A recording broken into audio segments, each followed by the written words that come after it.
Hello বন্ধুরা, good morning সবাইকে। আজকে আবার আমি তোমাদের সকাল একটা স্থলপদ্মের সাথে শুরু করলাম। তোমরা দেখতেই পাচ্ছ স্থলপদ্ম কত বড় সাইজের হয়, পুরো একটা হাতের সাইজের। আর এটার রং দেখছো সাদা, কিছুক্ষণ পর এটা হয়ে যাবে গোলাপি, আর তারও কিছুক্ষণ পর হয়ে যাবে একদম ডিপ পিঙ্ক রঙের। আর এই যে আমার কিছু দোপাটি, আর এই দোপাটিগুলো দেখতেই পাচ্ছ পুরো থোকা দোপাটি, কি সুন্দর, পুরো গোলাপের মতন দেখতে। আরেক ধরনের দোপাটি তোমরা দেখেছো হয়তো, যেটা এক পাটির দোপাটি হয়, সেটা এত সুন্দর দেখতে হয় না, কিন্তু ওই দোপাটিটাও পুরো গাছ ভরে হয়ে থাকে। আর এই দোপাটিটা কত বড়, আর এটা কখনোই গোলাপের থেকে কোনো অংশেই কম নয়। আর তোমরা আগের ভিডিওতে দেখেইছো যে দোপাটির পরিচর্যাটা কতটা সহজ। এবার তোমাদেরকে দেখাই এই চায়না গাঁদাটিকে।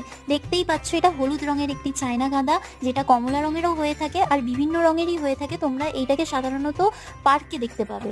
আর এই গাঁদাগুলো পুরো গাছ ভরে থাকে, একটা গাছই এটার জন্য যথেষ্ট। এটাও কিন্তু দোপাটির মতন খুবই অল্প যত্নের গাছ। হলে আমার কাছে আজকে আছে স্থলপদ্ম, চায়না গাঁদা, দোপাটি।